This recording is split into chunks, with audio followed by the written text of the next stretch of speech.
তিনি বলেছেন ঈসা আলাইহিস সালামের হাতে যেই ফিলিস্তিনে আজকে মজলুম বোনদেরকে শহীদ করা হচ্ছে, বাচ্চাদের মাথার খুলি উড়িয়ে দেওয়া হচ্ছে, আমাদের ভাইদেরকে জীবন্ত পুড়িয়ে মারা হচ্ছে, ওই ফিলিস্তিনে লিখে রাখেন আপনারা, মিডিয়া দিয়ে প্রচার করে দিয়েন, এই ফিলিস্তিনের বাবে লুত নামক জায়গায় তাদের মিসায়া তথা কথিত মিসায়া মাসিহুদ দাজ্জালকে ঈসা আলাইহিস সালাম হত্যা করবেন ইনশাআল্লাহ।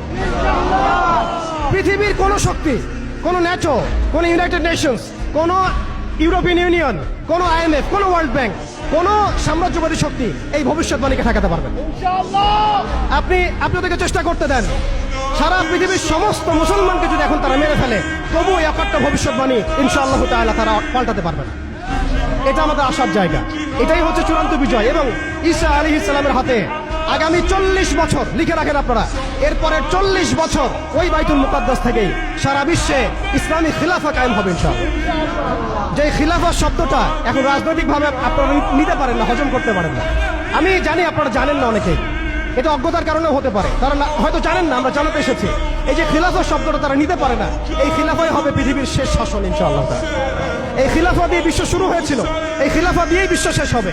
ঈসা আলাইহিস সালাম 40 বছর ওই জেরুজালেম থেকেই এই বিশ্বকে শাসন করবেন ইনশাআল্লাহ তাআলা। এটা লেখা হয়ে গেছে কুদিয়াল আমর, এটা কেউ চেঞ্জ করতে পারবে না।